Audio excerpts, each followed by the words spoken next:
Ba ba ba ba ba. Yes, because got to get me face in. It's So rather dark in here, it's isn't a it? bit dark because we're backlit. Ugh. Hello, my name is Sister Antis. The rain shouldn't be blamed. Say that again slowly. From where? Oh, my name is Sister Antis.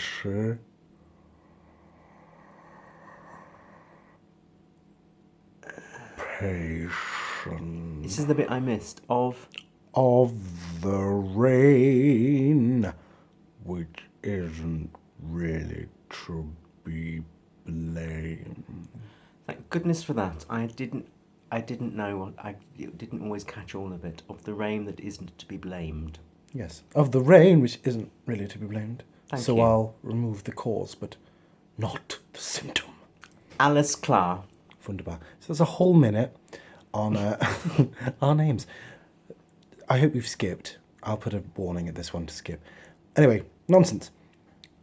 We wanted to discuss what is happening in the Sisters of the Blue Moon Convent of Bristolia and what our organisation looks like.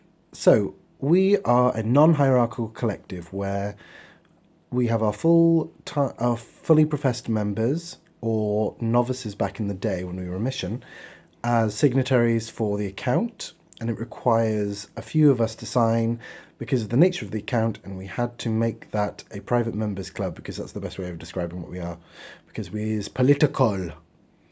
We are not politically neutral. We take stances, we go protesty. What would you say about our structures in terms of like who organises stuff? So within the order, there are aspirants, people who are interested.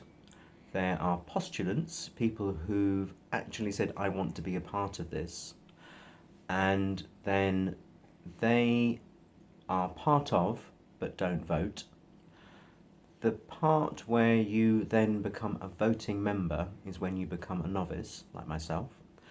And that's the point where you have a vote, but part of being a novice is that some of the business that needn't concern you is kept from you, and I think that's a really safe part of the organisation. So as you're getting to know what's going on, you're looked after as a novice because actually there are things that don't concern you. So in that respect, you can think of it as an inner and an outer. Yeah. Yeah. It's only done that way because there are some nonsenses like if there's something massively international that's happening, that someone's done something in some place and it's all then it doesn't need to be a burden on every single member's journey. But yeah, if it was something awful, it would be shared. Really dark. Sorry, that's me. And then generally, the way that we organise ourselves is that when we have our monthly nuncheon, there will be, like any voluntary organisation, there is an agenda, matters arising, who needs to say what. If we're going to spend money, then we need to make a vote, and we have to be quorate. Indeed. Our quoracy is 3 because of the number of nuns we have. How many have we got? About 10. So a third of the membership. It is a no guilt, no shame organisation. So rather than volunteering people to do things or guilting them into doing things, the organisation works, and it is a joy because you only do what you can do, what you are able to do, and the things that you want to do. So it's helpful to let us know if you're coming. It's helpful to come. But if you can't come or just are human, then you won't be shamed for what you do or don't do. And that, I think, is fairly revolutionary in any sort of voluntary group. Because you can only do what you can with what you have. With a glad heart. This. And we don't believe, if you can't make it, there'll be other things. But always good to let people know if you can't make it with time for them to react. Organisationally, we use WhatsApp. Other social platforms are available, and that is a way where people share what's going on, and that's sometimes a place when arrangements are made. We use Facebook as events. And recording. I find that Facebook's really good at recording information. Also, people take it upon themselves to arrange things. So, as part of the getting deeper into it malarkey, so when you become a novice, you need to show that you've done something and that you've involved yourself, and the other sisters actually have an opinion about that, and always done with love.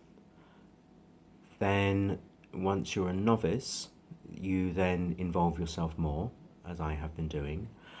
And then when you feel ready to, you will then do a novice project, and that will be thought about. You'll be given a nod, you'll be given some help, but it's a time when you show yourself more and start to interact and to organise things. And that's the point when you can then elevate and become... Fully prepared. Then you can become that, and after that you can. There's someone at the door. Fully There's someone professed member. fiddling with the handle. What do you want? What? You're very welcome. You've just interrupted a very. That's important okay. thing there. They I hope won't you're mind. happy. Are you happy? What? Are you happy? Yes. I'm glad. Well, because it's a real life. It's I real hope, life. I would hope that you would be happy. Anyway. It's real life, isn't it? Things happen. Doors open. People come through. People, things. So that's a small glimpse of our little organisation, how we potter about and do stuff. Every year we have an annual general nuncheon where we get to rejiggle our constitution and make things happen rather than just snafu doing it constantly, because that is an absolute bit's ache. So we wait a whole year.